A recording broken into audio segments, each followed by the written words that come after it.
Hey, moms and dads, don't you just love when your child reminds you about a school project at bedtime the night before it's due? With Skylight Calendar, you can avoid those last minute oops moments. It visually displays your family schedule in one place with different colors for each family member, so you can eliminate those last minute surprises that upset your kids.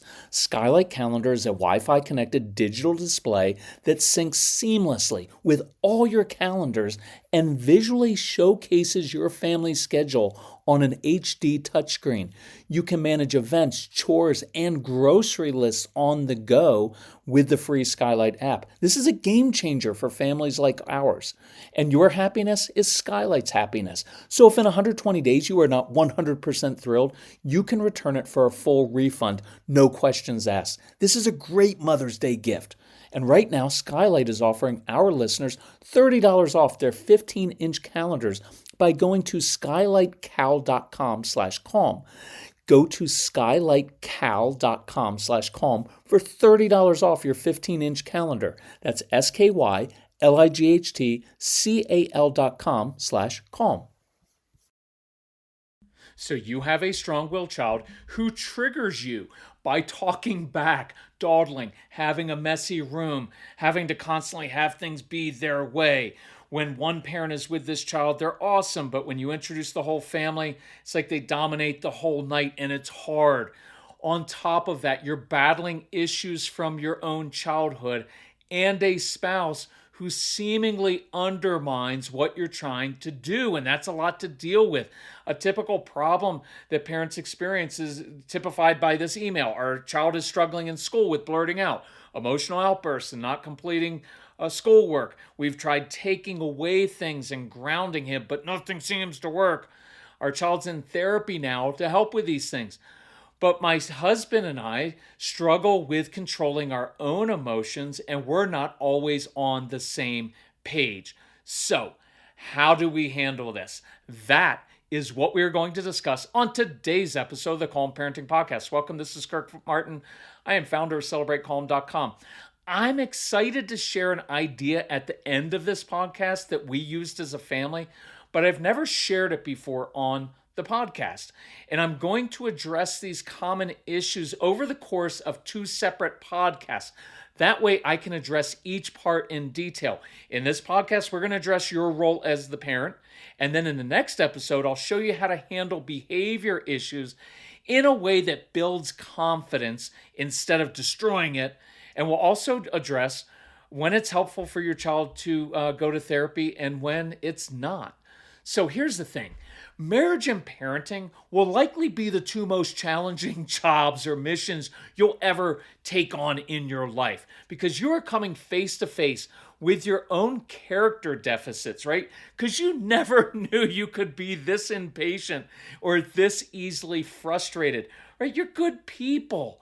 But then it's like, oh, the kids are driving me crazy and I'm exhausted. You're also dealing with hurts from your childhood or bad modeling by your own parents. Look, all I knew to do was what I saw my dad do. So I repeated that pattern, yell and scream, get upset, fear and intimidation. And when I was a kid, I hid both physically and kind of metaphorically and emotional way. I hid. Why? So I wouldn't take the brunt of my dad's anger or his fist. And maybe you learned to be a people pleaser because it guaranteed you got your parents' love and acceptance. Or you were kind of like the perfect child who always did everything well in school. Why? Because maybe your parents were overachievers and you learned that maybe you had the strong-willed child or sibling and you saw them getting in trouble and you're like, I don't want to do that. And my parents' acceptance is based on how well I do in school, so you buckle down. Or you may be the strong-willed child who grew up to be strong-willed parent. And you're actually starting to see yourself and understand yourself for the first time through parenting your own strong-willed child. And that can bring a lot of healing. It can bring pain as well. But it's just interesting. So maybe you grew up in a chaotic home and you learned to take control of situations because that kept you safe. And all of these things were very smart of you and I to do when we were kids. But now these same strategies that served us well as a kid begin to sabotage your relationships. So we have to work through those. We've got to break generational patterns. And we all have these issues, so don't beat yourself up. You will likely feel helpless and at your wits' end with a strong-willed child, wondering, what the heck do we do with this kid?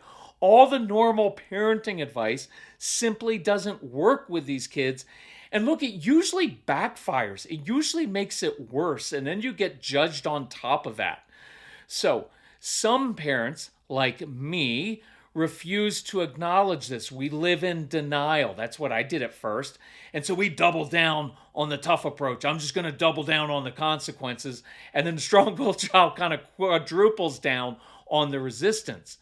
So it backfires. Other parents feel guilty. You second guess yourself, and then you swing too far the other way. And now you become too sweet and you get walked all over by this child. And now you and your spouse are kind of far apart on this spectrum. So I want to address two common scenarios that can sabotage your family. And these are scenarios I've never really covered in a lot of detail on the podcast. But then I want to give you a cool idea to try as a family, or you can do this as a single parent. So, first situation. Oftentimes, men roughhouse with their kids, and it can make moms anxious or nervous. I know as a dad, I played rougher with our son when he was young. And I'm not talking about hitting, abuse, yelling at, or constantly criticizing a child. That'll destroy them. And I'm not talking about doing anything out of anger or resentment. It was simple roughhousing while we were playing. It's a very common way for men to connect with their kids.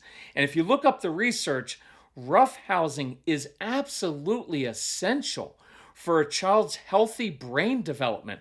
And I covered sibling roughhousing and how to handle that in a new updated discipline program. And in doing so, I did some research. This is a really important thing. So you have to understand the importance of this. I was also tougher on our son in many situations. And look, a lot of moms, wives are tougher on the kids, and dad is a little bit more laid back. So it works both ways. But with our son, look, if he was sick, I might have said, hey, I know you're not feeling well, but I expect you to work today and know you can overcome this adversity. And my wife would be more likely to say, oh, honey, just get your rest. And each response was perfectly appropriate. Now, here's the dynamic to watch out for. Sometimes a wife will interrupt or interfere and say, oh, honey, husband, don't play so rough with our child, or you're being too tough on our son or daughter.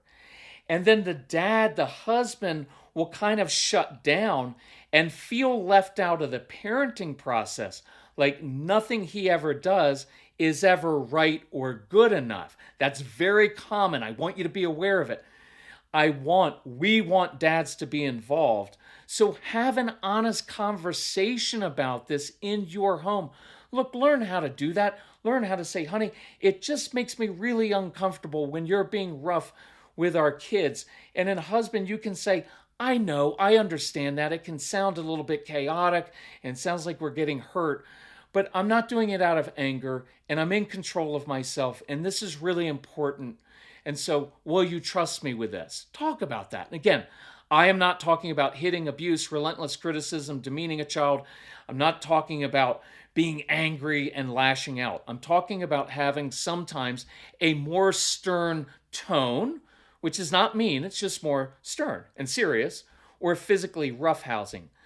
A mature way to handle this would be to say, hey, I've realized after listening to this guy's podcast, and you fill in the blank, I'm too reactive. I lecture too much. I let the kids get away with too many things. I don't hold boundaries. I yell. I'm too critical.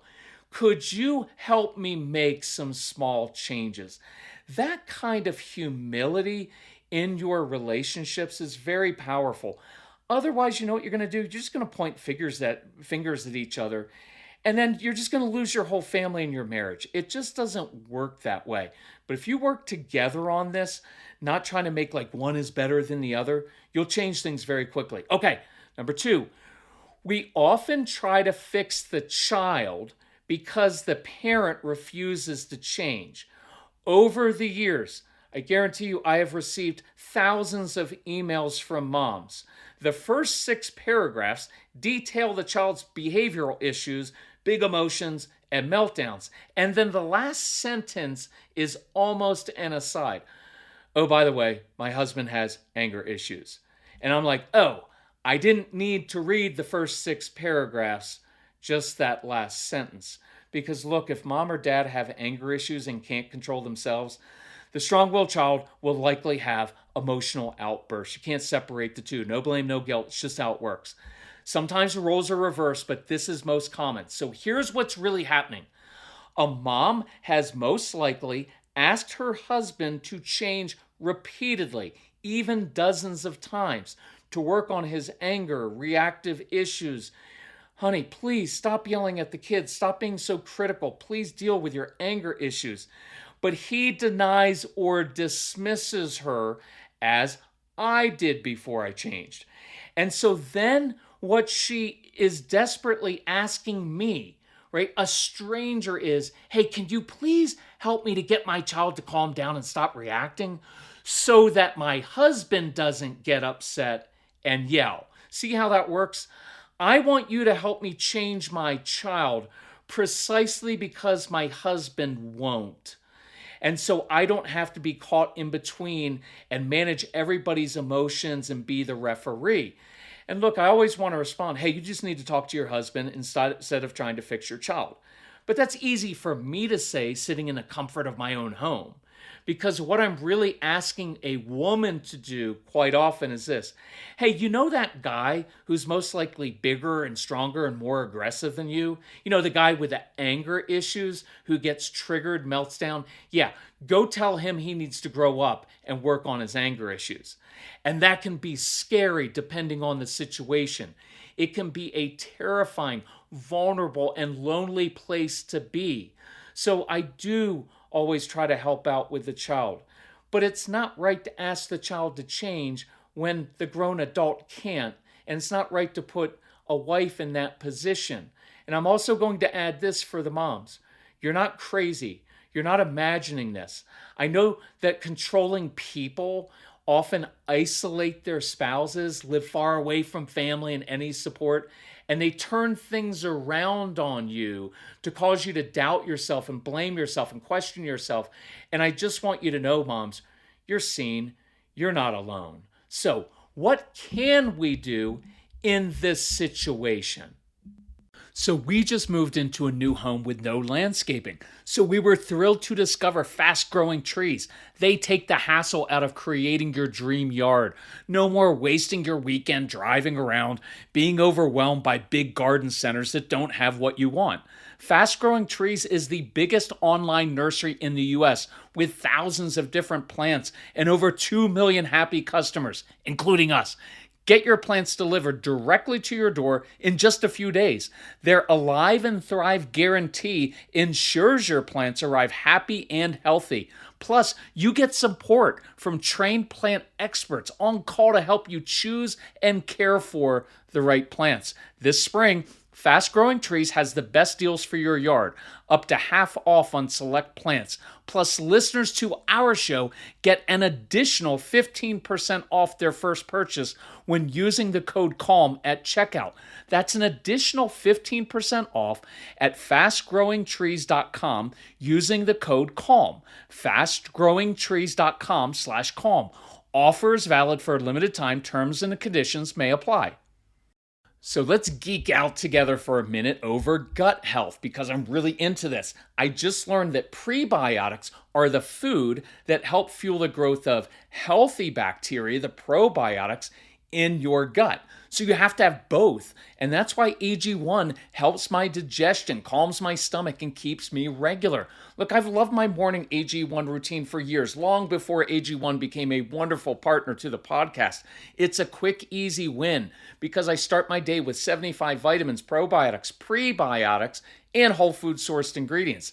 I just don't have that stomach distress anymore, where that bloating, that kind of interferes with your day and puts you on edge. Plus, my weight is down. I've got energy for this hiking season. I'm drinking my AG1 right now while I'm recording this, and I think you should as well.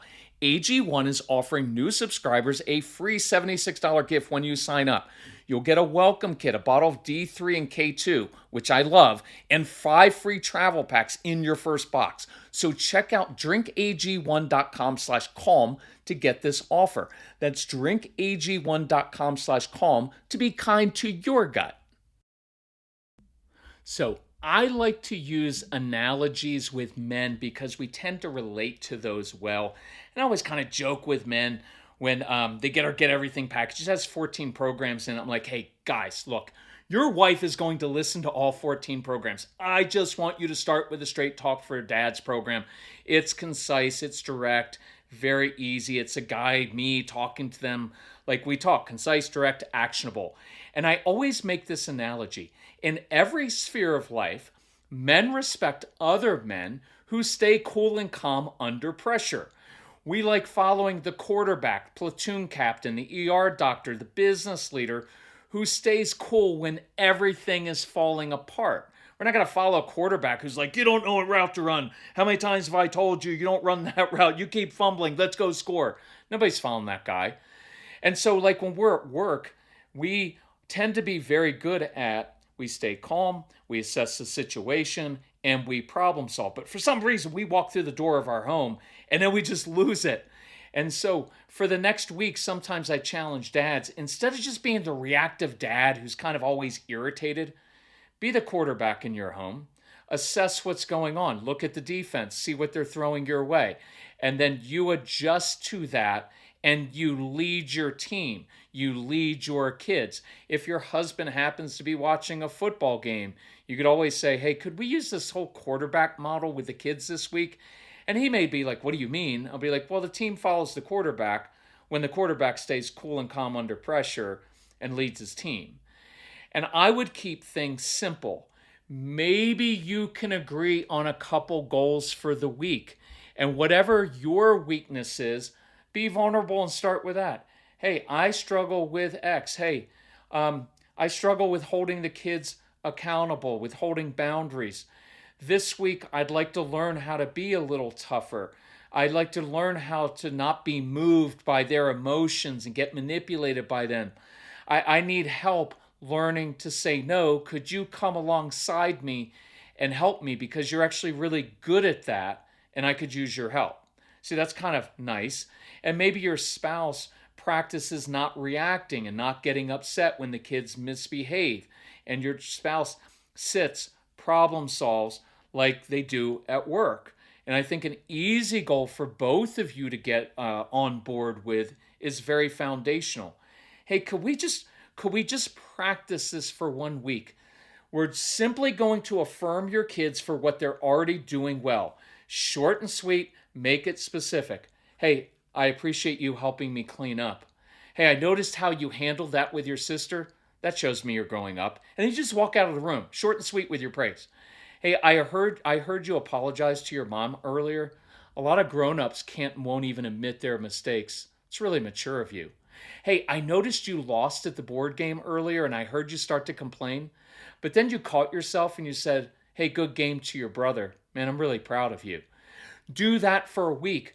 Watch how the kids respond. Start with small things. I'm telling you, small things that you change can have a big difference. Changing your tone of voice and going with this even, matter-of-fact tone is very grounding. Sitting in a situation instead of standing there with your arms flailing and you flailing can be helpful. Affirming your kids, just do it for a week.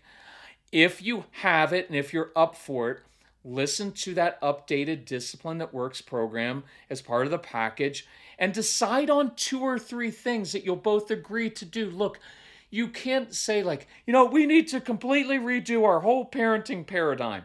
It's too big. It's too broad a goal. I want you to make small, simple adjustments, see progress, and then keep working at it. Now, here's the idea that I alluded to earlier. And it is an idea I introduced into that new program. It's what we used as a family. And even if you're a single parent, you can do this. And you can do it even if your kids don't participate. So, in many homes and classrooms, adults create behavior charts with rules and consequence for each misbehavior that don't work. They just don't. And it focuses way too much effort on just getting good outward behavior. And most of our strong-willed kids just live on red on the behavior chart. They're always in trouble, so they just stop trying.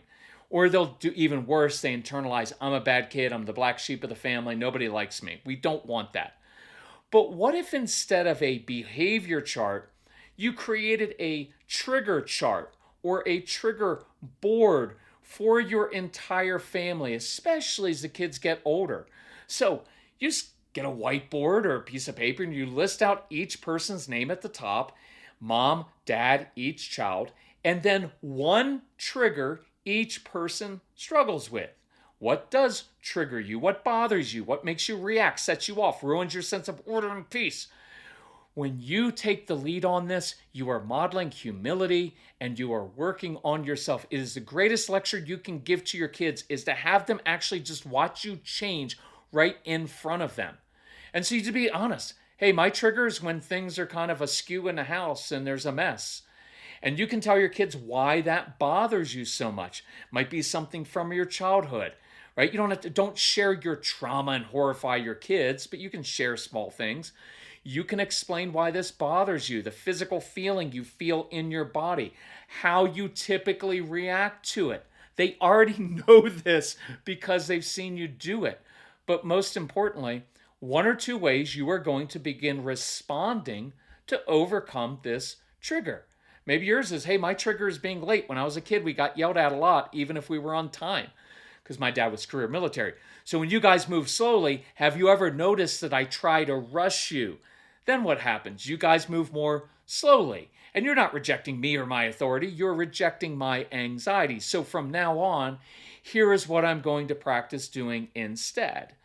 And it's not like you sharing your triggers is going to surprise your kids. Your kids already know your triggers before you do.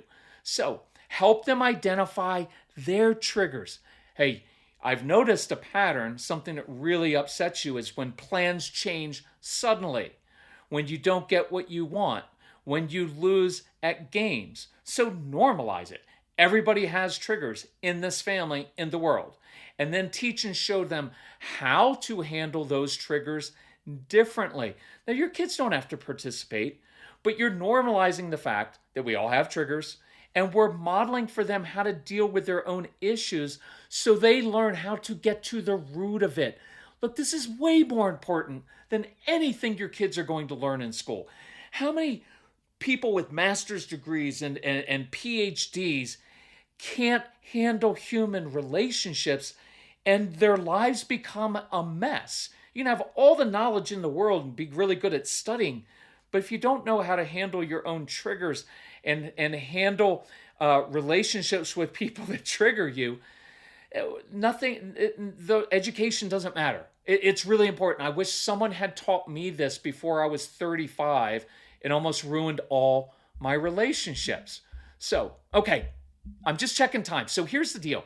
I try to keep these podcasts around 22 to 25 minutes so they're bite-sized and actionable, but I've got a couple minutes. So if you're okay with it, and it doesn't matter, you can turn this off whenever you want. I'm going to try to demonstrate off the top of my head how I handled one of my triggers. It's one of my favorite things to do. If you ever go through our programs, you go through the 30 Days to Calm program, I'll help you with your triggers. I love doing this with people. Okay, so here's how you begin. First, simply identify your trigger. And if you don't know what they are, ask your strong-willed child, because he or she knows all your buttons to push. They knew it. So own it. I'm triggered when my kids dawdle because that means we'll be late and I'll feel guilty. And I think it's I think it's rude. It causes me anxiety. I don't see why they can't just be organized and be ready on time like I was as a kid. And my dad would be upset if we were late. So I learned to always be ready because I didn't want to face his disapproval. And this was an area where I could get his approval because my brother was late. And he always got yelled at. And so there can be a lot wrapped up in your triggers, and you don't have to tell your kids all those, but tell it to yourself. The next step is basically diagram out how this unfolds in your home. When my kids dawdle, my tone changes. It becomes irritated, demanding. That kind of guys, hey, can you hear that kind of clip thing? My body posture changes. I lean into my kids. I look irritated. I become less patient and more anxious. Okay, so how does that cause your kids to react? Well, my kids pick up on my anxiety and my tone. They argue more or they simply go more slowly, which then triggers me to become more demanding and upset, and then everything unravels. Okay, good. You're just honestly assessing the situation. What can we do differently? What can you do differently next time? I'm just going to spout these off the top of my head. Do the opposite of what you normally do. Instead of barking orders, ask questions instead, because that way you're leading your kids. Instead of my sole focus being, I need you to move, slow down just a bit and connect with your child over something important to them. Get outside of your agenda and realize what's holding them up. In this case, it was often anxiety because your kids struggle with going to new places and experiences or going to school, so it's an anxiety issue. And so you rushing them will actually make that worse and trigger a big meltdown. So when I stop for just a second, I say, oh, that's what's going on. Now I can normalize it and say, you know what? Yeah, I wouldn't want to go to this thing either. It's all these new people that you've never met before. That could be kind of scary. I feel the same way when I'm going to have to go to an after work party with people or have to give a presentation. New things are a little scary. See, that's normalizing it. That settles your child. Hey, on the way to school, doctor's appointment, taekwondo class, I have an idea to make this easier for you. See, now you're coming along and you're bringing solutions. You're a problem solver instead of the problem creator. So here's another one. In that moment, simply affirm them for one good choice they've made lately. Hey, I really admire how you handled that situation with your friend yesterday. See, that will break all that tension. It changes the dynamic. And when you connect with kids, they tend to cooperate better. Give them some space sometimes. Hey, I'll meet you guys in the car in 7 minutes. And then sometimes sit and don't say a word. Make yourself relax. Use an even tone like you've got this, like they've got this. And at all times, I always go back. I give kids tools to move more quickly. Oh, I just remembered. Do you think you're strong enough, big enough, responsible enough to do X in the car, on the way to the car, in order for us to go? See, the point is that instead of trying to fix a kid, really work on yourself instead. No blame, no guilt. It's just acknowledging, I've got issues. When you yell or react or get upset, apologize and reset yourself. All right, we've covered a lot of ground today, so you know what your homework is. You can do this. Change yourself first, and your kids will change more quickly. Thank you for listening to the podcast. Thank you for sharing the podcast. I got it under 25 minutes. So thank you for listening. We really appreciate it. If we can help you in any way, let us know. Love you all. Bye-bye.